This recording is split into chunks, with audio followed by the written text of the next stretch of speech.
Hello students, welcome to Panchajanya IAS. ನಾನು ನವೀನ್ ಕುಮಾರ್. ಇವತ್ತಿನ the Hindu ಪತ್ರಿಕೆ ವಿಶ್ಲೇಷಣೆಗೆ ನಿಮಗೆಲ್ಲರಿಗೂ ಸ್ವಾಗತ. ಮೊದಲನೇ ವಿಷಯ, violent protest in Leh over demands for statehood and constitutional safeguards for Ladakh turn deadly, leading to clashes with police and casualties. ರಾಜ್ಯದ ಸ್ಥಾನಮಾನ ಬೇಕು ಮತ್ತೆ ಸಂವಿಧಾನಾತ್ಮಕ ರಕ್ಷಣೆಗಳು ಬೇಕು ಅಂತ ಲಡಾಖ್ನಲ್ಲಿ ಪ್ರತಿಭಟನೆಗಳು ನಡೆದಿತ್ತು. ಇದು ಹಿಂಸಾತ್ಮಕ ತಿರುವು ಪಡ್ಕೊಂಡಿದ್ದು ಪೊಲೀಸರ ಜೊತೆ ಘರ್ಷಣೆ ಆಗಿದೆ, ಸಾವು ನೋವು ಸಂಭವಿಸಿದೆ. ಮುಖ್ಯವಾಗಿ ಲಡಾಖ್ನ ಬಗ್ಗೆ ನೋಡಿರೋದಾದ್ರೆ ನಾವು ಯೂನಿಯನ್ ಟೆರಿಟರಿ ಗೊತ್ತಿದೆ ನಿಮಗೆ, created in 2019. After the bifurcation of Jammu and Kashmir, it has no legislature and directly governed by the centre under article 239. ಅಂತಂದ್ರೆ ಏನಂತ ಕರಿತೇವೆ ನಾವು ಲಡಾಖ್ ಅನ್ನ? ಕೇಂದ್ರಾಡಳಿತ ಪ್ರದೇಶ ಅಂತ ಕರಿತೇವೆ. ಜಮ್ಮು ಮತ್ತೆ ಕಾಶ್ಮೀರ ವಿಭಜನೆ ಆಯಿತು 2019ರಲ್ಲಿ. ನಂತರ ಲಡಾಖ್ ಅನ್ನ ರಚನೆ ಮಾಡಿದ್ದಾರೆ. ಅದಕ್ಕೆ ನೋಡಿ, ಇಟ್ ಹ್ಯಾಸ್ ನೋ ಲೆಜಿಸ್ಲೇಚರ್, ವಿಧಾನಸಭೆ ಇಲ್ಲ. ಹಾಗಾಗಿ ಇದನ್ನ ಸರ್ಕಾರ ಸಂವಿಧಾನದ 239ನೇ ವಿಧಿ ಅಡಿಯಲ್ಲಿ ಕೇಂದ್ರ ಸರ್ಕಾರ ತನ್ನ ನೇರ ಆಡಳಿತದ ಮೂಲಕ ಅದನ್ನು ನಿರ್ವಹಿಸ್ತಾ ಇರುತ್ತೆ. ಇನ್ನು 6th schedule of the constitution, 6ನೇ ಸ್ಕೆಡ್ಯೂಲ್ ಏನ್ ಹೇಳುತ್ತೆ? Provides special protections and autonomous council for tribal areas, mainly north east India, and its possible extension to Ladakh is key demand in the protest. ಈಗ ಈಶಾನ್ಯ ಭಾರತದ ಬುಡಕಟ್ಟು ಪ್ರದೇಶಗಳಿಗೆ 6ನೇ ಒಂದು ಪರಿಶಿಷ್ಟ ಅಥವಾ 6th ಸ್ಕೆಡ್ಯೂಲ್ ಮೂಲಕ ವಿಶೇಷ ರಕ್ಷಣೆ ಇದೆ. ಸ್ವಾಯತ್ತ ಮಂಡಳಿಗಳನ್ನ ಅಲ್ಲಿ ಮೆನ್ಷನ್ ಮಾಡಿದ್ದಾರೆ. ಇದನ್ನ ಲಡಾಖಿಗೂ ವಿಸ್ತರಿಸಬೇಕು ಅನ್ನೋದು ಈ ಪ್ರತಿಭಟನೆಗಳ ಮುಖ್ಯ ಬೇಡಿಕೆ. ಇನ್ನು ನಮ್ಮ ರಾಜ್ಯದಲ್ಲಿ ನಿನ್ನೆ ನಿಮ್ಗೆ ಗೊತ್ತಾಗಿರಬಹುದು, renowned Kannada novelist and Saraswati Samman awardee SL Bhyrappa passed away. ಖ್ಯಾತ ಕನ್ನಡ ಕಾದಂಬರಿಕಾರರಾಗಿರುವವರು, ಸರಸ್ವತಿ ಸಮ್ಮಾನಿಂದ ಪುರಸ್ಕೃತರಾಗಿದ್ದಂತಹ SL ಭೈರಪ್ಪ ಅವರು ವಿಧಿವಶರಾಗಿದ್ದಾರೆ. ಕನ್ನಡ ಸಾಹಿತ್ಯದಲ್ಲಿ ತುಂಬಾ ದೊಡ್ಡ ದೊಡ್ಡ ಕೃತಿಗಳನ್ನ ಇವರು ಬರೆದಿದ್ರು. ನೀವು ಕೆಲವರು ಓದಿದ್ರೆ ನಿಮ್ಗೆ ಗೊತ್ತಿರಬಹುದು. ಭೈರಪ್ಪನವರ ಕೃತಿಗಳು ಮಂದ್ರ ಅಂತಿದೆ, ಅದಾದ್ಮೇಲೆ ಆವರಣ ಅಂತಿದೆ, ಆಮೇಲೆ ಸಾರ್ಥ, ಗ್ರಹಭಂಗ, ನಾಯಿ ನೆರಳು, ಹೀಗೆ ಹಲವಾರು ಅದ್ಭುತವಾದ ಕೃತಿಗಳಿದೆ. ಅದನ್ನ ಮೆಚ್ಚಿಕೊಂಡವರು ಇದ್ದಾರೆ, ಅದರ ಬಗ್ಗೆ ಟೀಕೆ ಮಾಡಿದವರು ಇದ್ದಾರೆ. ಮತ್ತೆ ಇವರ ಕೃತಿಗಳನ್ನ ನೀವು ಒಂದು ವೇಳೆ ಕನ್ನಡ ಸಾಹಿತ್ಯದ ವಿದ್ಯಾರ್ಥಿಗಳಾಗಿದ್ರೆ ಓದಿದ್ರೆ ಸ್ವಲ್ಪ ಬೇರೆ ಬೇರೆ ಆಯಾಮಗಳು ಸಹ ಸಿಗುತ್ತೆ. ವಿಮರ್ಶೆ ಮಾಡುವವರಿಗೂ ಸಹ ಒಂದು ಹೊಸ ನೆಲೆ ಸಿಗುತ್ತೆ. ಹಾಗಾಗಿ ಇವರ ಕೃತಿಗಳನ್ನ ಸಾಧ್ಯ ಆದಾಗ ಓದಿ. ಪ್ರೆಸ್ಟಿಜಿಯಸ್ ಇಂಡಿಯನ್ ಲಿಟರರಿ ಅವಾರ್ಡ್ ಯಾವುದು? Saraswati Samman, instituted in 1991 by the KK Birla foundation, given annually for outstanding prose or poetry in any Indian language listed in 8th schedule of the constitution. ಈ ಸರಸ್ವತಿ ಸಮ್ಮಾನ್ ಅನ್ನುವಂಥದ್ದನ್ನ ಸ್ಥಾಪನೆ ಮಾಡಿರೋದು KK ಬಿರ್ಲಾ ಫೌಂಡೇಶನ್ 1991ರಲ್ಲಿ. ಮುಖ್ಯವಾಗಿ 8ನೇ ಪರಿಶಿಷ್ಟದಲ್ಲಿರುವಂತಹ ಯಾವುದೇ ಭಾರತೀಯ ಭಾಷೆಯಲ್ಲಿ ಗದ್ಯ ಅಥವಾ ಕವಿತೆ, ಪದ್ಯ, ಹೀಗೆ ಯಾವುದು ಅಂತಹ ಕೃತಿಗಳಿಗೆ ಪ್ರತಿ ವರ್ಷ ಇದನ್ನ ಕೊಡ್ತಾರೆ. SL ಭೈರಪ್ಪ ಅವರ ವರ್ಕ್ಸ್, ಅದರ ಬಗ್ಗೆ ನೋಡೋದಾದ್ರೆ, he was among the most widely read modern Kannada novelist. ಅಂದ್ರೆ ಆಧುನಿಕ ಕನ್ನಡದಲ್ಲಿ ಅತಿ ಹೆಚ್ಚು ಓದಲ್ಪಟ್ಟ ಕಾದಂಬರಿಕಾರರಲ್ಲಿ ಒಬ್ರು. ಕಾದಂಬರಿಗಳು ಅಂತಂದ್ರೆ ಬಿಡುಗಡೆಯಾದ ಕೆಲವೇ ಕ್ಷಣಗಳಲ್ಲಿ ಮರುಮುದ್ರಣವನ್ನ ಕಾಣ್ತಾ ಇತ್ತು. ಆಥರಿಂಗ್ ಓವರ್ 25 ನೋವೆಲ್ಸ್, 25ಕ್ಕಿಂತ ಹೆಚ್ಚು ನೋವೆಲ್ಗಳನ್ನ, ಮುಖ್ಯವಾಗಿ ಕಾದಂಬರಿಗಳನ್ನ ಬರೆದಿದ್ದಾರೆ. Exploring themes like history, culture and philosophy with translation into multiple Indian languages. ಬೇರೆ ಬೇರೆ ಭಾರತೀಯ ಭಾಷೆಗಳಿಗೆ, ಇಂಗ್ಲಿಷ್ಗೆ ಸಹ ಅನುವಾದಗೊಂಡಿದೆ ಇವರ ಕೃತಿಗಳು. ಇತಿಹಾಸ, ಸಂಸ್ಕೃತಿ, ತತ್ವಶಾಸ್ತ್ರ, ವಿಜ್ಞಾನ, ಯಾನ ಅನ್ನುವಂಥ ಒಂದು ಬುಕ್ ಇದೆ. ವಿಜ್ಞಾನಕ್ಕೂ ಸಹ ಅಂತಂದ್ರೆ ಆ ಒಂದು ಫೀಲ್ಡ್ ಅಲ್ಲೂ ಸಹ ಅದನ್ನು ತಿಳ್ಕೊಂಡು ಅದ್ರ ಬಗ್ಗೆ ಸಹ ಕೃತಿಗಳನ್ನ ಬರೆದಿದ್ದಾರೆ. ಇನ್ನು the union cabinet approved scheme add 5,000 post graduate and 5,000 undergraduate medical seats by upgrading existing government medical colleges, hospitals and post graduate institutes. ಈಗಾಗಲೇ ಇರುವಂತಹ ವೈದ್ಯಕೀಯ ಕಾಲೇಜುಗಳಿರಬಹುದು, ಆಸ್ಪತ್ರೆಗಳಿರಬಹುದು, ಸ್ನಾತಕೋತ್ತರ ಸಂಸ್ಥೆಗಳಿರಬಹುದು, ಅದನ್ನ ಅಪ್ಗ್ರೇಡ್ ಮಾಡೋದು, ಉನ್ನತೀಕರಿಸೋದ್ರ ಮೂಲಕ ಸುಮಾರು 5,000 ಸ್ನಾತಕೋತ್ತರ ಮತ್ತೆ 5,000 ಪದವಿ ಪೂರ್ವ ವೈದ್ಯಕೀಯ ಸೀಟ್ಗಳಿರುತ್ತಲ್ವಾ, ಅದನ್ನ ಸೇರಿಸಲಿಕ್ಕೆ ಕೇಂದ್ರ ಸಚಿವ ಸಂಪುಟ ಅನುಮೋದನೆಯನ್ನ ನೀಡಿದೆ. MBBS ಅಂತ ನಿಮ್ಗೆ ಗೊತ್ತಿದೆ, ಫುಲ್ ಫಾರ್ಮ್ ನೋಡಿ, ಅದು M ಅಂತ ಇಲ್ಲಿ ಮೊದಲು ಬಂದ್ರು, ಫುಲ್ ಫಾರ್ಮ್ ಅಲ್ಲಿ bachelor of medicine and bachelor of surgery ಅಂತ ಆಗುತ್ತೆ. It is the primary under graduate medical degree in India regulated by National Medical Commission and serves as the entry level qualification for medical practice. ಅಂತಂದ್ರೆ ಪದವಿ ಪೂರ್ವ ವೈದ್ಯಕೀಯ ಅಂತ ಆ ಒಂದು ಪದವಿ ಅಂತ ಹೇಳಬಹುದು. ಅದನ್ನು ಮುಗಿಸಿದಾಗ ವೈದ್ಯಕೀಯ ಕ್ಷೇತ್ರದಲ್ಲಿ ಪದವಿ ಪಡೆದಿದ್ದೇವೆ ಅಂತ ಹೇಳ್ತಾರೆ. ಇದನ್ನ ರಾಷ್ಟ್ರೀಯ ವೈದ್ಯಕೀಯ ಆಯೋಗ ನಿಯಂತ್ರಿಸುತ್ತೆ. ಮತ್ತೆ ನೀವು ಒಂದು ಡಾಕ್ಟರ್ ಆಗಬೇಕು ಅಂತಂದ್ರೆ, ವೈದ್ಯಕೀಯ ಕ್ಷೇತ್ರದಲ್ಲಿ ನಿಮ್ಮ ವೃತ್ತಿಯನ್ನ ಸ್ಟಾರ್ಟ್ ಮಾಡಬೇಕು ಅಂತಂದ್ರೆ MBBS ಆಗಿರ್ಬೇಕು. ಇನ್ನು PG ಮೆಡಿಕಲ್ ಎಜುಕೇಶನ್, ಇದು ಪೋಸ್ಟ್ ಗ್ರಾಜುಯೇಟ್ ಕೋರ್ಸಸ್, ಉದಾಹರಣೆಗೆ MD MS ಅಂತೆಲ್ಲ ಇರುತ್ತಲ್ವಾ, ಹಾಗೆ ದಟ್ ಪ್ರೊವೈಡ್ ಸ್ಪೆಷಲೈಸೇಷನ್. MBBS ಆದ್ಮೇಲೆ ಕೆಲವೊಂದು ಮುಖ್ಯವಾದ ವಿಷಯಗಳಲ್ಲಿ ಪರಿಣಿತಿಯನ್ನ, ವಿಶೇಷತೆಯನ್ನ ಪಡೆಯಲಿಕ್ಕೆ ಈ ಕೋರ್ಸ್ಗಳನ್ನು ಆಯ್ಕೆ ಮಾಡಿಕೊಳ್ತಾರೆ. And expansion of these seats help address India shortage of specialist doctors in public health. ಹಾಗಾಗಿ ಈಗ ಅಂತಹ ಸೀಟ್ಗಳನ್ನ ಮೇಲ್ಗಡೆ ನೋಡಿದ್ವಲ್ವಾ, 5000 ಸೀಟ್ಸ್ಗಳನ್ನ ಎಕ್ಸ್ಪ್ಯಾಂಡ್ ಮಾಡ್ತಾ ಇದ್ದಾರೆ. ಹಾಗಾಗಿ ಅದರಿಂದಾಗಿ ನಮ್ಮ ದೇಶದಲ್ಲಿ ಇರುವಂತಹ ವೈದ್ಯರ ಕೊರತೆಯನ್ನ ನೀಗಿಸಬಹುದು ಅನ್ನೋದು ಇರುವಂತಹ ಗುರಿ.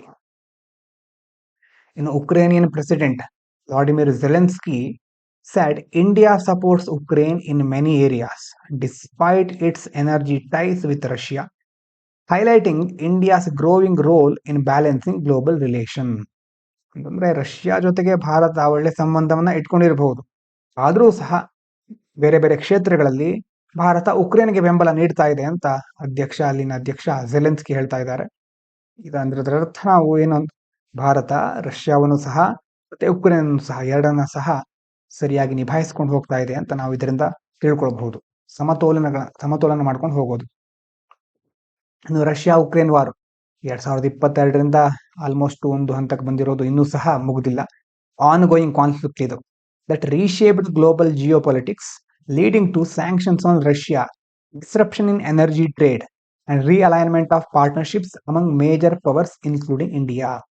ಜಾಗತಿಕ ಮಟ್ಟದಲ್ಲಿ ಒಂದು ಭೌಗೋಳಿಕ ಮತ್ತೆ ರಾಜಕೀಯ ಅಂಶಗಳನ್ನ ಇದು ಮರುರೂಪಿಸ್ತಾ ಇದೆ. ರಷ್ಯಾದ ಮೇಲೆ ನಿರ್ಬಂಧ ಹೇರೋದಾಗಿರ್ಬೋದು, ಇಂಧನ ವ್ಯಾಪಾರಗಳಲ್ಲಿ ಅಡೆತಡೆಗಳು ಉಂಟಾಗೋದು, ಮತ್ತೆ ಬೇರೆ ಬೇರೆ ಜಾಗತಿಕ ಶಕ್ತಿಗಳ ನಡುವೆ ಒಂದು ಪಾಲುದಾರಿಕೆ, ಪಾರ್ಟ್ನರ್ಶಿಪ್ ಇರಬಹುದು, ಅದು ಚೇಂಜ್ ಆಗ್ತಾ ಇದೆ, ರಿಅಲೈನ್ ಆಗ್ತಾ ಇದೆ ಈ ಒಂದು ಉಕ್ರೇನ್ ರಷ್ಯಾ ವಾರ್ನಿಂದ. ಇಂಡಿಯಾಸ್ ಎನರ್ಜಿ ಸೆಕ್ಯೂರಿಟಿ ಬಗ್ಗೆ ನೋಡೋದಾದ್ರೆ, India imports over 80% of its crude oil needs. ನಮಗೆ ಎಷ್ಟು ಬೇಕೋ ಕಚ್ಚಾ ತೈಲ, ಅದರಲ್ಲಿ 80ಕ್ಕಿಂತ ಹೆಚ್ಚು ಪಾಲನ್ನು ನಾವು ಆಮದು ಮಾಡ್ಕೊಳ್ತಾ ಇದ್ದೇವೆ. And discounted Russian oil since 2022 became crucial for affordability, showing the tension between strategic autonomy and global pressure. Discounted Russia ತನ್ನ ಆಯಿಲ್ ಪ್ರೈಸ್ ಅನ್ನ ಡಿಸ್ಕೌಂಟ್ ಮೂಲಕ ಮಾರ್ತಾ ಇದೆ. ಹಾಗಾಗಿ ಅದರಿಂದಾಗಿ ನಮಗೆ ಕಡಿಮೆ ಬೆಲೆಯಲ್ಲಿ ಆಯಿಲ್ ಸಿಗ್ತಾ ಇದೆ. ಇದರಿಂದಾಗೂ ಸಹ ನಮಗೆ ಒಂದ್ ಕಡೆ ಕಾರ್ಯತಂತ್ರ, ಸ್ಟ್ರಾಟಜಿಕ್ ಆಗಿ ನಮಗೆ ಆಟೋನಾಮಿ ಬೇಕು, ಇನ್ನೊಂದ್ ಕಡೆ ಒತ್ತಡ, ಬೇರೆ ಬೇರೆ ಅಮೆರಿಕ ಇರಬಹುದು, ಬೇರೆ ಬೇರೆ ದೇಶಗಳು ಒತ್ತಡವನ್ನ ಸಹ ನಮ್ಮ ಮೇಲೆ ಹಾಕ್ತಾ ಇವೆ. ಅದೆರಡನ್ನ ಸಹ ನಾವು ಬ್ಯಾಲೆನ್ಸ್ ಮಾಡ್ಕೊಂಡು ಹೋಗ್ಬೇಕು. ಮುಂದಿನ ನೋಡಿ, the international energy agency IEA projects that global data center electricity demand, driven mainly by AI, will more than double to about 945 terawatt-hour by 2030, posing major energy challenges for India and the world. ಕೃತಕ ಬುದ್ಧಿಮತ್ತೆ ಅಂತ ಕರಿತೇವೆ AI-ಗೆ. AI ಬಂದ್ಮೇಲೆ ಈಗ data ಸೆಂಟರ್ಗಳಿರುತ್ತೆ, ಬೇರೆ ಬೇರೆ software ಅಥವಾ ಕಂಪನಿಗಳದ್ದು. ಆ ಡೇಟಾ ಸೆಂಟರ್ಗಳಿಗೆ ವಿದ್ಯುತ್ ಬೇಕಾಗುತ್ತೆ. 2030 ವೇಳೆಗೆ ಸುಮಾರು 945 ಟೆರಾವ್ಯಾಟ್-ಅವರ್ ಅಷ್ಟಕ್ಕೆ ಇದು ಡಬಲ್ ಆಗಬಹುದು ಅಂತ ಅಂತಾರಾಷ್ಟ್ರೀಯ ಇಂಧನ ಸಂಸ್ಥೆ ಅಂದಾಜಿಸ್ತಾ ಇದೆ. ಹಾಗಾಗಿ ಇದರಿಂದಾಗಿ ಭಾರತಕ್ಕೆ, ಹಾಗೆ ಇಡೀ ಜಗತ್ತಿನ ಬೇರೆ ಬೇರೆ ದೇಶಗಳಿಗೆ ಇಂಧನ ಸವಾಲುಗಳು ಅಂತಂದ್ರೆ ಹೇಗೆ ಇದನ್ನ ಮ್ಯಾನೇಜ್ ಮಾಡೋದು ಅನ್ನುವಂತಹ ಒಂದು ಸವಾಲುಗಳು ಎದುರಾಗುವ ಎಲ್ಲಾ ಸಾಧ್ಯತೆ ಕಾಣಿಸ್ತಾ ಇದೆ. ಡೇಟಾ ಸೆಂಟರ್ಗಳಂತಂದ್ರೆ facilities housing servers and computing infrastructure that store and process digital data. ಈಗ ಸರ್ವರ್ಗಳಂತ ನೀವು ಕೇಳಿರಬಹುದು, ಅಥವಾ ಕಂಪ್ಯೂಟಿಂಗ್ ಮೂಲ ಸೌಕರ್ಯಗಳು, ಕಂಪ್ಯೂಟರ್ಗೆ ಬೇಕಾದ ಬೇರೆ ಬೇರೆ ಕ್ಲೌಡ್ ಕಂಪ್ಯೂಟಿಂಗ್ ಅಂತ ಕೇಳಿರಬಹುದು. ಅಂತಂದ್ರೆ ನಮ್ಮ ಡೇಟಾ ಬೇರೆಯ ಒಂದು ಸ್ಥಳದಲ್ಲಿ ಸ್ಟೋರ್ ಆಗಿರುತ್ತೆ. ಇಂತಹ ಮೇನ್ ಸರ್ವರ್ಗಳು ಕಂಪ್ಯೂಟಿಂಗ್ ರಿಸೋರ್ಸ್ಗಳನ್ನ ಸ್ಟೋರ್ ಮಾಡಿಡುವಂತಹ, ಅದರಲ್ಲೂ ಡಿಜಿಟಲ್ ಡೇಟಾವನ್ನ ಪ್ರೊಸೆಸ್ ಮಾಡುವಂತಹ ಒಂದು ಫೆಸಿಲಿಟಿ, ಅದಕ್ಕೆ ನಾವು ಡೇಟಾ ಸೆಂಟರ್ಗಳು ಅಂತ ಕರೀತೇವೆ. They already consume 1.2% of global power. ಒಟ್ಟು ವಿದ್ಯುತ್ನಲ್ಲಿ ಜಗತ್ತಿನಲ್ಲಿ ಇರುವಂತಹ ಒಟ್ಟು ವಿದ್ಯುತ್ನಲ್ಲಿ 1-2% ಅನ್ನ ಈಗಾಗಲೇ ಬಳಸ್ತಾ ಇವೆ. ಆ ಒಂದು ಪರ್ಸೆಂಟೇಜು 2030 ಹೊತ್ತಿಗೆ 3-4%ಗೆ ಏರಬಹುದು ಅನ್ನೋ ಒಂದು ನಿರೀಕ್ಷೆ ಇದೆ. ಹಾಗಾಗಿ significant increase demand for water for cooling. ವಿದ್ಯುತ್ತಿನ ಅವಶ್ಯಕತೆ ಹೆಚ್ಚಾಗ್ತಾ ಇದ್ದ ಹಾಗೆ ಸರ್ವರ್ಗಳನ್ನ ನಾವು ಕೂಲಾಗಿ ಇಡಬೇಕಾಗುತ್ತೆ. ಓವರ್ ಹೀಟ್ ಸಹ ಆಗಬಾರ್ದು. ಅದನ್ನ ತಂಪಾಗಿಸ್ಲಿಕ್ಕೆ ಮತ್ತೆ ನೀರಿನ ಬೇಡಿಕೆ ಏರ್ತಾ ಹೋಗುತ್ತೆ. ಹಾಗಾಗಿ ಈ ಒಂದು ಸೈಕಲ್, ಇದಕ್ಕೋಸ್ಕರ ನಾವು ಈ ಕಡೆ ನಾವು ಫಸ್ಟ್ ಎಕ್ಸ್ಪ್ಲಾಯ್ಟ್ ಮಾಡೋದು ಎನ್ವೈರ್ಮೆಂಟ್ ಮೇಲೆ. ನೈಸರ್ಗಿಕ ಸಂಪನ್ಮೂಲಗಳನ್ನ ಅತಿಯಾಗಿ ಬಳಸ್ತೇವೆ, ಅದು ಕ್ಲೈಮೇಟ್ ಚೇಂಜ್ಗೆ ಕಾರಣ ಆಗುತ್ತೆ. ಕ್ಲೈಮೇಟ್ ಚೇಂಜು ಗ್ಲೋಬಲ್ ವಾರ್ಮಿಂಗ್ಗೆ ಕಾರಣ ಆಗುತ್ತೆ. ಅದರಿಂದ ಮತ್ತೆ ನೀರಿನ ಕೊರತೆ ಉಂಟಾಗುತ್ತೆ. ಹೀಗೆ ಈ ಸೈಕಲ್ ಮುಂದುವರಿತಾ ಹೋಗುತ್ತೆ. ಇನ್ನು national smart grid mission, government initiative integrating AI and digital tools into power grids to enhance demand management, renewable integration and grid reliability, crucial as India's data center demand rises from 1.2 gigawatt to 4.5 gigawatt. ರಾಷ್ಟ್ರೀಯ smart grid mission ಅಂತ ಕರೀತೇವೆ. ಅಂದ್ರೆ ಬೇಡಿಕೆ ನಿರ್ವಹಣೆಗೋಸ್ಕರ ಮತ್ತೆ ನಾವು ನವೀಕರಿಸಬಹುದಾದ ಇಂಧನಗಳನ್ನ ಈಗ ಬಳಸಬೇಕಾಗುತ್ತೆ. ಅದನ್ನ ಒಂದ್ ಕಡೆ ನಾವು ಇನ್ಕ್ಲೂಸಿವ್ ಆಗಿ ಅಂತ ಸಮಗ್ರವಾಗಿ ಬಳಸಲಿಕ್ಕೆ, ಮತ್ತೆ ಆ ಗ್ರಿಡ್ಡಿನ ವಿಶ್ವಾಸಾರ್ಹತೆ, ಗ್ರಿಡ್ ಸರಿಯಾಗಿದೆಯಾ, ಅದನ್ನ ಕರೆಕ್ಟ್ ಆಗಿ ನಿಭಾಯಿಸ್ಲಿಕ್ಕೆ ಆಗ್ತಾ ಇದೆಯಾ, ಅದನ್ನ ಹೆಚ್ಚಿಸ್ಲಿಕ್ಕೋಸ್ಕರ ಮತ್ತೆ AI ಸಹ ಸಂಯೋಜಿಸೋದು, ಅದನ್ನ ಸಹ ಅಳವಡಿಸೋದು, ಆ ಡಿಜಿಟಲ್ ಉಪಕರಣಗಳನ್ನ ಪರಿಕರಗಳನ್ನ ಸಂಯೋಜಿಸಲಿಕ್ಕೆ ಸರ್ಕಾರ ರಾಷ್ಟ್ರೀಯ ಸ್ಮಾರ್ಟ್ ಗ್ರಿಡ್ ಮಿಷನ್ ಅನ್ನ ತರ್ತಾ ಇದೆ, ತಂದಿದೆ. ಹಾಗಾಗಿ ಅದರಲ್ಲಿ ಮುಖ್ಯವಾಗಿ ಈಗ ನೋಡಿ, ಡೇಟಾ ಕೇಂದ್ರಗಳ ಬೇಡಿಕೆ ಇರುತ್ತಲ್ವಾ 1.2 ಗಿಗಾವ್ಯಾಟ್, ಇದು 4.5 ಗಿಗಾವ್ಯಾಟ್ಗೆ ಏರ್ತಾ ಇರುವಾಗ ಈ ಸ್ಮಾರ್ಟ್ ಗ್ರಿಡ್ ಮಿಷನ್ ಅಂತಹ ಯೋಜನೆಗಳ ಪಾತ್ರ ಬಹಳ ಮುಖ್ಯವಾದದ್ದು ಅಂತ ಇಲ್ಲಿ ಹೇಳ್ತಾ ಇದ್ದಾರೆ. ಕ್ವಶನ್ ನೋಡಿ, consider the following statement. According to the international energy agency, global data center electricity demand is projected to more than double, about 945 terawatt hour by 2030, with AI being the main driver. ಇದನ್ನೇ ನೋಡಿದ್ದು ನಾವು. Data center currently consume 1.2% of global power, and this share is expected to fall to below 1% by 2030 due to efficiency gains. ಈ ಎರಡನೇ statement ಏನ್ ಹೇಳ್ತಾ ಇದೆ, 2030 ಹೊತ್ತಿಗೆ ಈ ಒಂದು ಡಿಮ್ಯಾಂಡು 1%ಗಿಂತ ಕಡಿಮೆ ಆಗ್ಬಿಡುತ್ತೆ ಅಂತ ಹೇಳ್ತಾ ಇದ್ದಾರೆ. ಹಾಗಾಗಿ ಯೋಚನೆ ಮಾಡಿ, ಸರಿನಾ ಅದು? Rising demand for water for cooling is an additional challenge associated with data center expansion. ಅದ್ರ ಜೊತೆ ವಾಟರ್ಗೆ ಸಹ ಡಿಮ್ಯಾಂಡ್ ಜಾಸ್ತಿ ಆಗ್ತಾ ಹೋಗುತ್ತೆ. ನಿಮ್ಗೆ ಗೊತ್ತಾಗಿರಬಹುದು ಇಷ್ಟೊತ್ತಿಗಾಗಲೇ, only 2 statement are correct, 1 and 3 are correct. 2 is wrong because the share will rise, ಅಲ್ವಾ? ಜಾಸ್ತಿ ಡಿಮ್ಯಾಂಡ್ ಹೆಚ್ಚಾಗ್ತಾ ಇದೆ, 3 to 4% ಆಗ್ತಾ ಇದೆ, ನಾಟ್ ಫಾಲ್ ಬಿಲೋ 1%. ವೊಕ್ಯಾಬ್ಯುಲರಿ ನೋಡಿ, ಸ್ಟಡಿ ಆಫ್ ಆಂಟಿಕ್ವಿಟಿ ರಿವೀಲ್ಡ್ ದಟ್, ಅಥವಾ ಆಂಟಿಕ್ವಿಟಿ ಅಂತಂದ್ರೆ ಪ್ರಾಚೀನ ಕಾಲದ್ದು, ಏನ್ಷಿಯಂಟ್ ಟೈಮ್ಸ್, ಪಾಸ್ಟ್ ಹಳೆ ಕಾಲದನ್ನ ಸ್ಟಡಿ ಮಾಡಿದ್ರು. ಅದರಿಂದ ಏನ್ ಗೊತ್ತಾಯ್ತು ಅಂತಂದ್ರೆ, ದ ಕ್ವೀನ್ ವಾಸ್ ಪ್ರಿವಿ ಅಂತಂದ್ರೆ ಅವೇರ್ ಆಫ್, ಸೀಕ್ರೆಟ್ಲಿ ಇನ್ಫಾರ್ಮ್ಡ್, ಗೌಪ್ಯವಾಗಿ ತಿಳ್ಕೊಂಡಿರೋದು. Privy to a secret that allowed her to sway the kingdom with her enticing promises. ಅಂದ್ರೆ ಆ ಒಂದು ಸೀಕ್ರೆಟ್ ಗೊತ್ತಿತ್ತು ಒಂದು ಕ್ವೀನಿಗೆ, ಅದರಿಂದ allowed her to sway the kingdom. Sway ಅಂತಂದ್ರೆ ಇನ್ಫ್ಲುಯೆನ್ಸ್, ಕಂಟ್ರೋಲ್ ಮಾಡೋದು, ಇಡೀ ರಾಜ್ಯವನ್ನ ಕಂಟ್ರೋಲ್ ಮಾಡ್ತಾ ಇದ್ಲು. With her enticing promises. ಎಂಟೈಸಿಂಗ್ ಅಂತಂದ್ರೆ ಹೊಸ ಹೊಸ, ಈಗಿನ ಕಾಲದಲ್ಲಿ ದೊಡ್ಡ ದೊಡ್ಡ ಯೋಜನೆಗಳನ್ನ ಘೋಷಿಸ್ತಾರಲ್ವಾ, ಆಗಿನ ಕಾಲದಲ್ಲೂ ನಾನು ಹೀಗ್ ಮಾಡ್ತೇನೆ, ರಾಜ್ಯದ ಜನರನ್ನ ಚೆನ್ನಾಗಿ ನೋಡ್ಕೊಳ್ತೇನೆ ಅಂತ ಪ್ರಾಮಿಸ್ ಮಾಡೋದು. All while suffering from physical numbness in her hand. ಇದೆಲ್ಲ ಮಾಡ್ತಿರ್ಬೇಕಾದ್ರೆ ಯಾವಾಗ ಅಂತಂದ್ರೆ ಫಿಸಿಕಲ್ ನಂಬ್ನೆಸ್ ಅಂತಂದ್ರೆ ಲಾಸ್ ಆಫ್ ಸೆನ್ಸೇಷನ್, ಡೆಡ್ನೆಸ್, ಮರಗಟ್ಟೋದು ಅಂತ ಹೇಳ್ತೀವಲ್ವಾ, ಸೆನ್ಸೇಷನ್ ಇರೋದಿಲ್ಲ, ಸಂವೇದನಶೀಲತೆನೇ ಇರೋದಿಲ್ಲ ಅದರಲ್ಲಿ ಅಂತ. ಆ ಒಂದು ಅವಳ ಒಂದು ಹ್ಯಾಂಡ್ ನಲ್ಲಿ, ಒಂದು ಕೈಗೆ ಸೆನ್ಸೇಷನ್ ಇರಲಿಲ್ಲ, ಮರಗಟ್ಟು ಹೋಗಿದ್ದು. ಹಾಗಿದ್ರು ಸಹ ಅವಳು ಆ ರಾಜ್ಯವನ್ನ ಆ ರೀತಿ ನಡೆಸ್ತಾ ಇದ್ಲು ಅಂತ ಇಲ್ಲಿ ಹೇಳ್ತಾ ಇದ್ದಾರೆ. 2 ಇಂಟ್ರೆಸ್ಟಿಂಗ್ ಆದ ಆರ್ಟಿಕಲ್ ಇದೆ, ಸರಿಯಾಗಿ ನೋಡ್ಕೋತಾ ಹೋಗಿ. ಬಹಳ ಇಂಪಾರ್ಟೆಂಟ್, ಒಂದು ಹೆಲ್ತ್ಗೆ ಸಂಬಂಧಪಟ್ಟಿದ್ದು, ಇನ್ನೊಂದು ಇನ್ಫ್ರಾಸ್ಟ್ರಕ್ಚರ್ಗೆ ಸಂಬಂಧಪಟ್ಟಿದ್ದು. ಹಾಗಾಗಿ ಮೇನ್ಸಿಗೆ ಬಹಳ ಹೆಲ್ಪ್ ಆಗತ್ತೆ ಈ 2 ಆರ್ಟಿಕಲ್ಗಳು, ಕರೆಕ್ಟ್ ಆಗಿ ನೋಡ್ಕೊಳ್ಳಿ. ಮೊದಲನೇದು, just a pinch can reduce on Indian salt overload. ಏನು ಪ್ರಾಬ್ಲಮ್ ಅಂತಂದ್ರೆ, Indians consume 8 to 11 gram salt per day. ನಾವು ಒಂದು ದಿನಕ್ಕೆ ಸೇವಿಸ್ತಾ ಇರುವಂತಹ ಉಪ್ಪಿನ ಪ್ರಮಾಣ ಭಾರತೀಯರು ಎಷ್ಟಿದೆ, 8-11 ಗ್ರಾಮ್ ಇದೆ. WHO ಎಷ್ಟು ಹೇಳುತ್ತೆ, ಸೇಫ್ ಲಿಮಿಟ್ ಅಂತಂದ್ರೆ 5-6 ಗ್ರಾಮ್ ಮಾತ್ರ.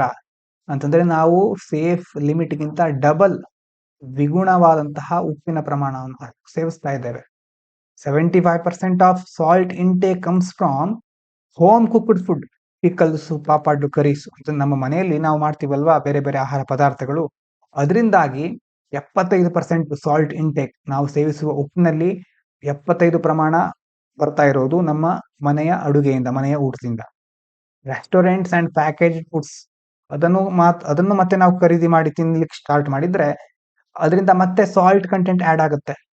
Bread, kitchen, cakes, cookies, snacks ಎಲ್ಲ ಇರುತ್ತಲ್ವಾ, ಇದರೆಲ್ಲ ಹಿಡನ್ ಸಾಲ್ಟ್ ಆಲ್ರೆಡಿ ಅದರಲ್ಲಿ ಇನ್ಕ್ಲೂಡ್ ಆಗಿರುತ್ತೆ. ಸಾರಿ. ಹಾಗಾಗಿ ಹೈ ಸಾಲ್ಟ್ ಇಂಟೇಕ್, ಒಂದು ವೇಳೆ ಸಾಲ್ಟ್ ಇಂಟೇಕ್ ಜಾಸ್ತಿ ಆಗಿದ್ರೆ ಹೈಪರ್ ಟೆನ್ಷನ್, ಬಿ ಪಿ ಇರಬಹುದು, ಬ್ಲಡ್ ಪ್ರೆಷರ್. 28% ಅಡಲ್ಟ್ಸ್ ಅಲ್ಲಿ ಹೈಪರ್ ಟೆನ್ಷನ್ ಆಲ್ರೆಡಿ ಇದೆ. ಹಾರ್ಟ್ ಡಿಸೀಸ್ಗಳು ಜಾಸ್ತಿ ಆಗುತ್ತೆ, stroke, NCD burden, non communicable ಡಿಸೀಸ್ಗಳು, ಸಾಂಕ್ರಾಮಿಕವಲ್ಲದ ರೋಗಗಳ ಒಂದು ಅಪಾಯ ಜಾಸ್ತಿ ಆಗ್ತಾ ಹೋಗುತ್ತೆ. ಆದ್ರೆ ಯಾಕೆ ಅವೇರ್ನೆಸ್ ಇಲ್ಲ ಜನರಿಗೆ ಇದ್ರ ಬಗ್ಗೆ ಅಂತಂದ್ರೆ, ಫೋಕಸ್ ಇಷ್ಟು ತನಕ ಯಾವುದು, ಶುಗರ್ ಬೋರ್ಡ್ಸ್ ಮತ್ತೆ ಆಯಿಲ್ ಬೋರ್ಡ್ಸ್ ಎಲ್ಲ. ಈಗ ಶುಗರ್ ಕಂಟೆಂಟ್ ಜಾಸ್ತಿ ಇರಬಾರ್ದು, ಶುಗರ್ ಬಂದ್ಬಿಡ್ಬಹುದು ಅಂತ ಹೇಳ್ತಾರೆ. ಮತ್ತೆ ಆಯಿಲ್ ಕಂಟೆಂಟ್ ಇರಬಾರ್ದು, ಫ್ಯಾಟು, ಕೊಲೆಸ್ಟ್ರಾಲ್, ಅದ್ರ ಬಗ್ಗೆ ಫೋಕಸ್ ಮಾಡ್ತಾ ಇದ್ದಾರೆ. ಆದ್ರೆ ಸಾಲ್ಟ್ ಗೆಟ್ಸ್ ಲೆಸ್ ಅಟೆನ್ಷನ್. ಈ ಉಪ್ಪಿನ ಬಗ್ಗೆ ಯಾರು ಅಷ್ಟು ತಲೆ ಕೆಡಿಸ್ಕೊಳ್ಳೋದಿಲ್ಲ. ಮತ್ತೆ ಕೆಲವೊಬ್ರು ಏನ್ ಅಂದ್ಕೊಂಡಿರ್ತಾರೆ, pink salt, rock salt, black salt, ಹೀಗೆ ಬೇರೆ ಬೇರೆ ಸಾಲ್ಟ್ ಅನ್ನ ನಾವು ಸೇವಿಸೋದ್ರಿಂದ ಅದು ಆರೋಗ್ಯಕ್ಕೆ ಒಳ್ಳೆಯದು ಅಂತ ಅನ್ಕೊಂಡಿರ್ತಾರೆ. ಆದ್ರೂ ಅದು ಫಾಲ್ಸ್. ಅದು ಅಂತಂದ್ರೆ ಎಲ್ಲದರಲ್ಲೂ ಸೋಡಿಯಂ ಇರುತ್ತೆ, ಕೆಲವೊಂದರಲ್ಲಿ ಅಯೋಡಿನ್ ಇರೋದಿಲ್ಲ. ಹಾಗಾಗಿ ಅಯೋಡಿನ್ ಡೆಫಿಷಿಯನ್ಸಿ ಸಹ ನಮ್ಗೆ ಎದುರಾಗಬಹುದು. ಇನ್ನೊಂದು ಟೇಸ್ಟ್ ಟ್ರ್ಯಾಪ್ ಅಂತ, ಅಂತಂದ್ರೆ ಸಾಲ್ಟಿ ಟೇಸ್ಟ್ ಇದೆಯಲ್ವಾ, ನೀವು ಎಲ್ರಿಗೂ ಒಂದೇ ರೀತಿ ಸಾಲ್ಟ್ ಬೇಕಾಗೋದಿಲ್ಲ. ಕೆಲವರಿಗೆ ನೋಡಿ ಊಟದಲ್ಲಿ ಜಾಸ್ತಿ ಉಪ್ಪು ಬೇಕಾಗುತ್ತೆ, ಅವರು ಎಲ್ಲದಕ್ಕೂ ಉಪ್ಪನ್ನ ಎಕ್ಸ್ಟ್ರಾ ಆಡ್ ಮಾಡ್ಕೊಂಡು ಸೇವಿಸ್ತಾ ಇರ್ತಾರೆ ಆಹಾರವನ್ನ. ಅಂತಂದ್ರೆ ಆ ಟೇಸ್ಟ್ ಅನ್ನೋದು ಅಕ್ವೈರ್ಡ್. ಅದು ಅಕ್ವೈರ್ಡ್ ಅಂತಂದ್ರೆ ನ್ಯಾಚುರಲ್ ಆಗಿ ಬಂದಿರೋದಿಲ್ಲ, ನಾವು ಬೆಳೆದು ಬಂದಿರುವಂತಹ ವಾತಾವರಣದಿಂದ ಆ ಟೇಸ್ಟ್ ಬಿಲ್ಡ್ ಆಗಿದೆ. ಯಾಕಂತಂದ್ರೆ children exposed early will consume more life long.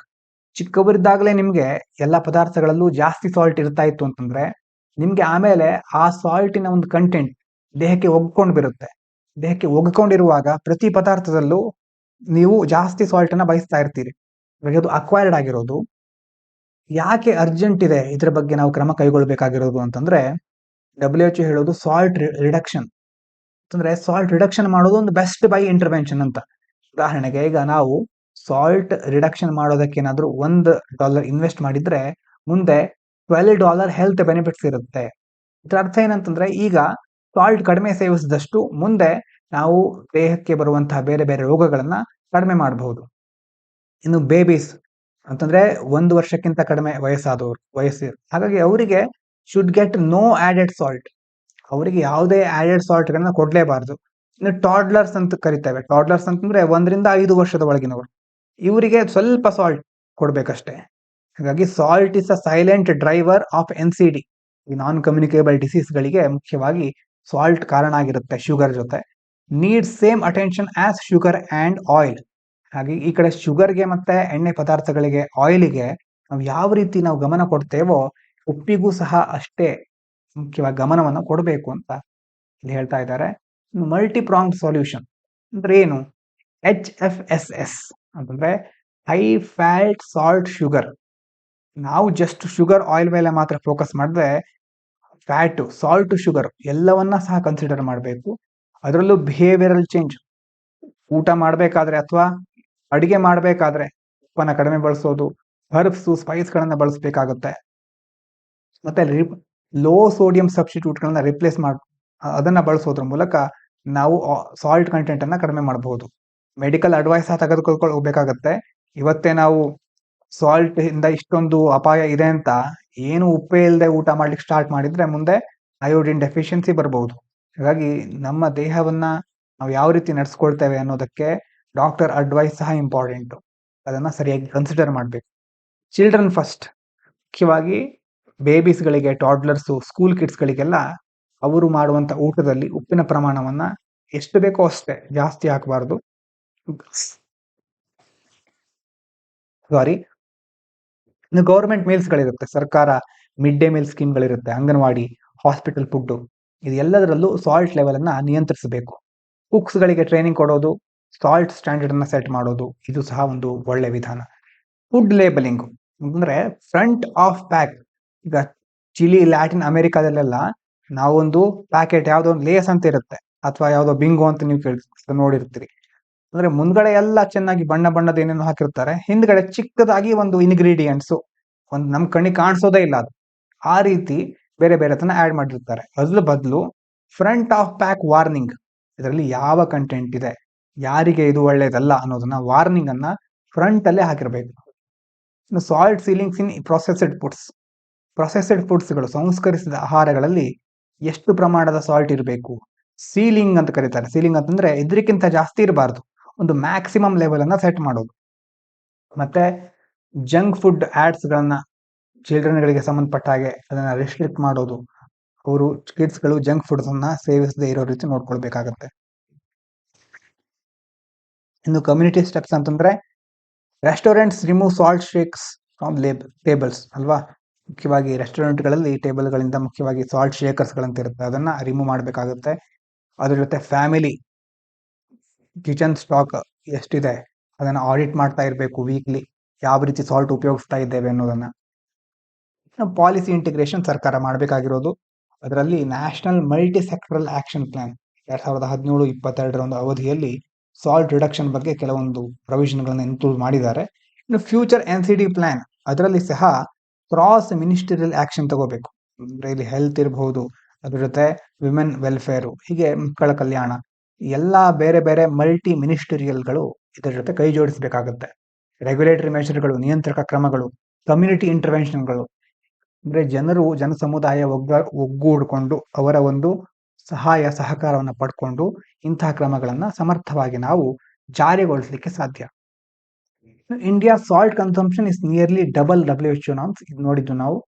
Silently driving hypertension and NCD, tackling it needs policy, behavioural change, regulation, not just awareness. ಕೇವಲ ಅವೇರ್ನೆಸ್ ಮೂಡಿಸೋದ್ರಿಂದ ಸಾಕಾಗೋದಿಲ್ಲ, ಅದು ಮೊದಲನೇ ಹಂತ. ಹೌದು, ಅದಾದ್ಮೇಲೆ ಪಾಲಿಸಿಲಿ ಚೇಂಜಸ್ ಆಗಬೇಕು, ಜನರ ನಡವಳಿಕೆಯಲ್ಲಿ ಚೇಂಜಸ್ ಆಗಬೇಕಾಗುತ್ತೆ. ರೆಗ್ಯುಲೇಷನ್, ಮುಖ್ಯವಾಗಿ ರೆಗ್ಯುಲೇಷನ್ ಅಂತಂದ್ರೆ ನಿಯಂತ್ರಕ ಕ್ರಮಗಳಲ್ಲಿ ಸರಿಯಾದನ್ನ ನಾವು ಫಾಲೋ ಮಾಡಬೇಕಾಗುತ್ತೆ. ಮುಂದಿನ ಆರ್ಟಿಕಲ್ಗೆ ಹೋಗೋಕ್ಕಿಂತ ಮುಂಚೆ UPSC ಮೈಂಡ್ ಗೇಮ್ ಅಂತ ಒಂದು ಯೂಟ್ಯೂಬ್ ಚಾನಲ್ ಕ್ರಿಯೇಟ್ ಮಾಡಿದ್ದೇನೆ. ಅದರಲ್ಲಿ ಜಿಯೋಗ್ರಫಿ ಮತ್ತೆ ಪೊಲಿಟಿ ಕ್ಲಾಸ್ಗಳು ಕೆಲವೇ ದಿನದಲ್ಲಿ ಸ್ಟಾರ್ಟ್ ಆಗ್ತಾ ಇದೆ.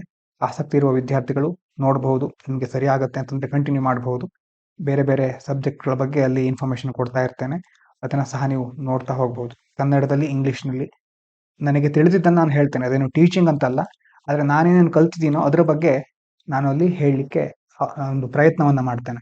UPSC ಮೈಂಡ್ ಗೇಮ್ ಅನ್ನುವಂಥ ಯೂಟ್ಯೂಬ್ ಚಾನಲ್ ಅನ್ನ ಚೆಕ್ ಮಾಡಿ ತಿಳ್ಕೊಳ್ಬಹುದು. Follow the rains not the calendar to fight floods, ಎರಡನೇ ಆರ್ಟಿಕಲ್. ಪ್ರಾಬ್ಲಮ್ ಏನಂತಂದ್ರೆ Indian cities still plan drainage cleaning by the old monsoon calendar. ನಮ್ದು ಮಾನ್ಸೂನ್ ಮೊದಲಿಂದ ಒಂದು ಕಲ್ಪನೆ, ಜೂನ್ ಇಂದ ಸೆಪ್ಟೆಂಬರ್ ಲೆವೆಲ್ ಅಲ್ಲಿ ಮಳೆ ಆಗುತ್ತೆ. ಆ ಓಲ್ಡ್ ಮಾನ್ಸೂನ್ ಕ್ಯಾಲೆಂಡರ್ ಅನ್ನ ತಲೆಯಲ್ಲಿ ಇಟ್ಕೊಂಡು ಈಗ ಸಿಟೀಸ್ ಗಳನ್ನ ಅಥವಾ ಡ್ರೈನೇಜು ಕ್ಲೀನಿಂಗ್ ಪ್ರೊಸೆಸ್ ಗಳೆಲ್ಲ ಇರುತ್ತಲ್ವಾ, ಅದನ್ನ ಪ್ಲಾನ್ ಮಾಡಿದ್ದಾರೆ. ಆದ್ರೆ ಈಗೇನಾಗ್ತಾ ಇದೆ, rains are now irregular, ಅನ್ಟೈಮ್ಲಿ and more intense. ಮೊದ್ಲಿನ ತರ ಮಳೆ ಬರ್ತಾ ಇಲ್ಲ, ಸಮಯಕ್ಕೆ ಸರಿಯಾಗಿ ಮಳೆ ಬರ್ತಾ ಇಲ್ಲ.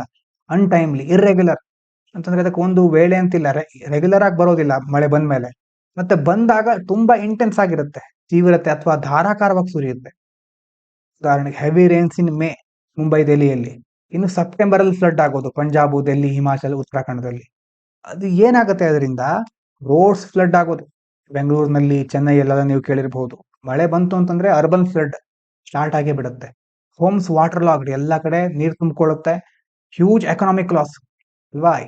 ನೋಡಿ, 8,700 ಕೋಟಿಯಷ್ಟು ಲಾಸ್ ಆಗುತ್ತೆ ಪರ್ ಮೇಜರ್ ಫ್ಲಡ್. ಒಂದು ದೊಡ್ಡ ಮಟ್ಟದ ಫ್ಲಡ್ ಬಂತು ಅಂತಂದ್ರೆ ಅದರಿಂದಾಗಿ 8,700 ಕೋಟಿ ಲಾಸ್ ಆಗುತ್ತೆ. ಈ ಇಶ್ಯೂ ನೋಡಿ, not total rainfall but short burst of very high rainfall in few hours. ಈಗ ಜಾಸ್ತಿ ಮಳೆ ಬರುತ್ತೆ, ಹೌದು, ಜಾಸ್ತಿ ಮಳೆ ಧಾರಾಕಾರ ಸುರಿಯುತ್ತಿರೋದೊಂದೇ ಕಾರಣ ಅಲ್ಲ. ಮೇನು ಏನ್ ರೀಸನ್ ಅಂತಂದ್ರೆ ಮಳೆ ಬರುತ್ತೆ, ಕೆಲವೇ ಗಂಟೆಗಳು ತುಂಬಾ ಸುರಿದು ಬಿಡುತ್ತೆ, ಅದನ್ನ ನಿರ್ವಹಿಸುವಂತಹ ವ್ಯವಸ್ಥೆ ನಮ್ಮಲ್ಲಿ ಇಲ್ಲ. 64% of Indian tehsils rise in heavy rainfall days. ನೋಡಿ, 64% ತಹಶೀಲ್ಗಳು ಅಥವಾ ತಾಲೂಕುಗಳಂತ ಹೇಳ್ಬಹುದು, ಹೆವಿ ರೇನ್ಫಾಲ್ ಡೇಸ್ಗಳಲ್ಲಿ ಹೆಚ್ಚು ಮಳೆ ಬೀಳುವ ಒಂದು ಅವಧಿ ಜಾಸ್ತಿ ಆಗ್ತಾ ಇದೆ. ಥಾಣೆ, ಮಹಾರಾಷ್ಟ್ರ ನೋಡಿ, ಅದರಲ್ಲಿ ಆ ಪ್ರದೇಶದಲ್ಲಿ 1 ಅವರ್ನಲ್ಲಿ 50 millimetre happens in every 2 year ಆ ತರ ಘಟನೆ ಸಂಭವಿಸ್ತಾ ಇದೆ. Earlier spread across a day, ಇದು 1 ಅವರ್ನಲ್ಲಿ ಆಗೋದು ಮೊದಲು ಇಡೀ ದಿನ ಆಗ್ತಾ ಇತ್ತು. ಆ 1 ಅವರ್ನಲ್ಲಿ ಈಗ ಅದು 1ರಿಂದ 3 ಅವರಿಗೆ ಕನ್ಸಿಡರ್ ಅಂತಂದ್ರೆ ಅದು ಮೊದಲು ಇಡೀ ದಿನ ಆಗುವಂತ ಮಳೆ, ಒಂದು ದಿನದಲ್ಲಿ ಆಗುವಂತ ಮಳೆ ಈಗ 1ರಿಂದ 3 ಗಂಟೆ ಒಳಗಡೆ ಆಗ್ತಾ ಇದೆ. ಅವಾಗ ಏನಾಗ್ಬಿಡುತ್ತೆ, ಡ್ರೈನೇಜ್ ಸಿಸ್ಟಮ್ಗಳು, ಅದು ನೀರು ನಿರ್ವಹಣಾ ವ್ಯವಸ್ಥೆಗಳು, ಒಳಚರಂಡಿ ವ್ಯವಸ್ಥೆಗಳೆಲ್ಲ ಫೇಲ್ ಆಗ್ಬಿಡುತ್ತೆ, ನಿರ್ವಹಿಸಲಿಕ್ಕೆ ಆಗೋದಿಲ್ಲ. ಇನ್ನು IDF ಕರ್ವ್ಸ್ ಅಂತಿದೆ. IDF ಅಂತಂದ್ರೆ ಇಂಟೆನ್ಸಿಟಿ, ಎಷ್ಟು ಹೊತ್ತಾಗುತ್ತೆ, ಡ್ಯೂರೇಷನ್, ಫ್ರೀಕ್ವೆನ್ಸಿ, ಎಷ್ಟು ಹೊತ್ತಿಗೆ ಒಂದ್ಸಾರಿ, ಎಷ್ಟೆಷ್ಟು ಹೊತ್ತಿಗೆ, ಎಷ್ಟು ಕಾಲಕ್ಕೆ ತಕ್ಕ ಹಾಗೆ ಆಗ್ತಾ ಇದೆ, ಫ್ರೀಕ್ವೆನ್ಸಿ ಯಾವ ತರ ಇದೆ. IDF ಕರ್ವ್ಗಳು ಏನ್ ಹೇಳುತ್ತೆ ಅಂತಂದ್ರೆ rainfall is becoming short, sharp, extreme. Short ಆಗಿರುತ್ತೆ, ಶಾರ್ಪ್ ಆಗಿರುತ್ತೆ, ಎಕ್ಸ್ಟ್ರೀಮ್ ರೇನ್ಫಾಲ್ ಆ ತರ ಈಗ ಬದಲಾವಣೆ ಆಗ್ತಾ ಇದೆ. ಅದಕ್ಕೆ ಏನ್ ಸೊಲ್ಯೂಷನ್ ಇವರು ಪ್ರಪೋಸ್ ಮಾಡೋದು, plan by sub daily rainfall, not seasonal average. ಒಂದು ಸೀಸನ್ ನಲ್ಲಿ ಎವರೇಜ್ ರೇನ್ಫಾಲ್ ಎಷ್ಟಾಗುತ್ತೆ ಕನ್ಸಿಡರ್ ಮಾಡೋ ಬದಲು ಸಬ್ ಡೇಲಿ ರೇನ್ಫಾಲ್, ನಮ್ಮ ಒಂದು ದಿನದಲ್ಲಿ ಯಾವ ತರ ಆಗ್ತಾ ಇದೆ.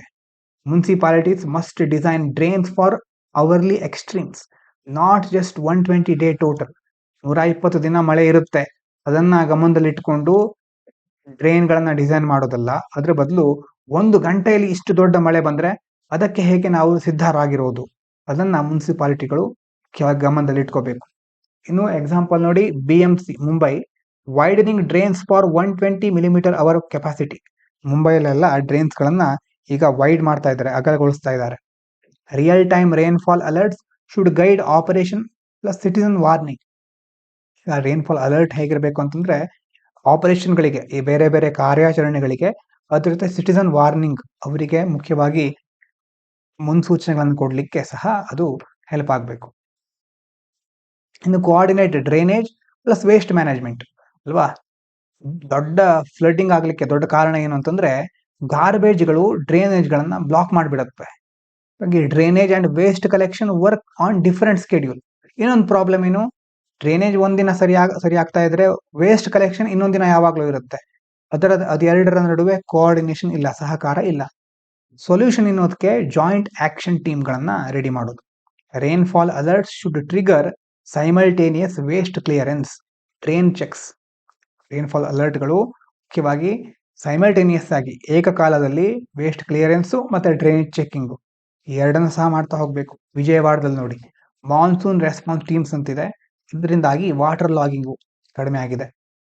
ಇನ್ನು IDF ಕರ್ವ್ಗಳು ಆಗ ನೋಡಿದ್ ನೆನಪಿದ್ಯಾ, ಇಂಟೆನ್ಸಿಟಿ, ಡ್ಯೂರೇಷನ್, ಫ್ರೀಕ್ವೆನ್ಸಿ, ಆ ಕರ್ವ್ಗಳನ್ನ ಅಪ್ಡೇಟ್ ಮಾಡ್ತಾ ಇರಬೇಕು. ಅದ್ರ ಮೂಲಕ ಡ್ರೈನೇಜ್ ಪ್ಲಾನ್ಗಳನ್ನ ರೆಗ್ಯುಲರ್ ಆಗಿ ಅಪ್ಡೇಟ್ ಮಾಡಬೇಕು. Update rainfall pattern data every 5 to 10 years, ಕನಿಷ್ಠ 5ರಿಂದ 10 ವರ್ಷದ ಒಳಗಡೆ ರೇನ್ಫಾಲ್ ಪ್ಯಾಟರ್ನ್ ಡೇಟಾವನ್ನು ಅಪ್ಡೇಟ್ ಮಾಡ್ಕೋಬೇಕಾಗತ್ತೆ. Design drains by micro catchment, local ಜಿಯೋಗ್ರಫಿಯ ಆಧಾರದ ಮೇಲೆ ಮೈಕ್ರೋ ಕ್ಯಾಚ್ಮೆಂಟ್ ಅನ್ನ ಗಮನದಲ್ಲಿ ಇಟ್ಕೊಂಡು ಡ್ರೈನ್ಗಳನ್ನ ಡಿಸೈನ್ ಮಾಡೋದು. Separate storm water systems from sewage to avoid overload. Sewage ಮತ್ತೆ ಸ್ಟಾರ್ಮ್ ವಾಟರ್ ಸಿಸ್ಟಮ್ಗಳು ಮಳೆಗಾಲದಲ್ಲಿ ಅಥವಾ ಬೇರೆ ಬೇರೆ ಕಾರಣಗಳಿಂದ ನೀರಿನ ಒಂದು ಪ್ರಮಾಣ ಜಾಸ್ತಿ ಆಗುತ್ತೆ ಹೋಗುತ್ತಲ್ವಾ, ಅದು ಸೆವರೇಜ್ಗೆ ಆಡ್ ಮಾಡದೆ ಆಗದ ರೀತಿ, ಅದಕ್ಕೆ ಬಂದು ಸೇರಿಕೊಳ್ಳದೆ ಇರೋ ರೀತಿ ಸಪರೇಟ್ ಆದ ವ್ಯವಸ್ಥೆಗಳನ್ನ ಮಾಡಬೇಕು. ಇಲ್ಲದಿದ್ರೆ ಓವರ್ಲೋಡ್ ಆಗುತ್ತೆ. ಈ ಆರ್ಟಿಕಲ್ ಇವ್ರು ಹೇಳೋದು ಏನಂತಂದ್ರೆ floods are not only due to too much rain. ಅಂದ್ರೆ ಈಗ ದೊಡ್ಡ ದೊಡ್ಡ ನಗರಗಳಲ್ಲಿ ಪ್ರವಾಹ ಆಗ್ತಾ ಇರೋದು ಜಾಸ್ತಿ ಮಳೆ ಬಂದಿದೆ ಅನ್ನೋ ಕಾರಣಕ್ಕೆ ಮಾತ್ರ ಅಲ್ಲ, but due to cities planning with outdated assumption. ಮುಖ್ಯವಾಗಿ ಕಾರಣ ಏನಂತಂದ್ರೆ ಹಳೆ ಕಾಲದ ಯಾವ್ಯಾವುದೋ ಒಂದು ಡೇಟಾವನ್ನ ಇಟ್ಕೊಂಡು ಅಸಂಪ್ಷನ್ ಆಧಾರದ ಮೇಲೆ ಸಿಟಿಗಳನ್ನ ಪ್ಲಾನ್ ಮಾಡಿರೋದು. ಹಾಗಾಗಿ we must follow the rains, not the calendar. ನಾವು ರೇನಿಂಗ್ ಸಿಸ್ಟಮ್ ಅನ್ನ ಅಥವಾ ಈ ಮಳೆಯ ಒಂದು ಆಗು ಹೋಗುಗಳನ್ನ ಗಮನದಲ್ಲಿ ಇಟ್ಕೋಬೇಕೆ ಹೊರತು ಕ್ಯಾಲೆಂಡರ್ ನಲ್ಲಿ ಅಲ್ಲ. ಅದಕ್ಕೆ ನೋಡಿ ಲಾಸ್ಟ್ ಅಲ್ಲಿ ಚೆನ್ನಾಗಿದೆ, question is not when will monsoon come but are we prepared for today's rainfall pattern. Monsoon ಯಾವಾಗ ಬರುತ್ತೆ ಅನ್ನೋದಲ್ಲ ನಿಜವಾದ ಪ್ರಶ್ನೆ. ಕೇಳ್ಕೋಬೇಕಾಗಿರೋ ಪ್ರಶ್ನೆ ಯಾವುದು ಅಂತಂದ್ರೆ ಇವತ್ತು ಯಾವ ತರ ರೇನ್ಫಾಲ್ ಪ್ಯಾಟರ್ನ್ ಇದೆ, ಅದಕ್ಕೆ ನಾವು ತಯಾರಾಗಿದ್ದೀವಾ ಅನ್ನೋದು ಮುಖ್ಯವಾಗಿ ನಾವು ಕೇಳ್ಕೋಬೇಕಾಗಿರೋದು. ಇವಿಷ್ಟು ಇವತ್ತಿನ ಮುಖ್ಯವಾದ ವಿಚಾರಗಳು. ಎಲ್ರಿಗೂ ಧನ್ಯವಾದಗಳು. ಇದು ಪಾಂಚಜನ್ಯ IAS.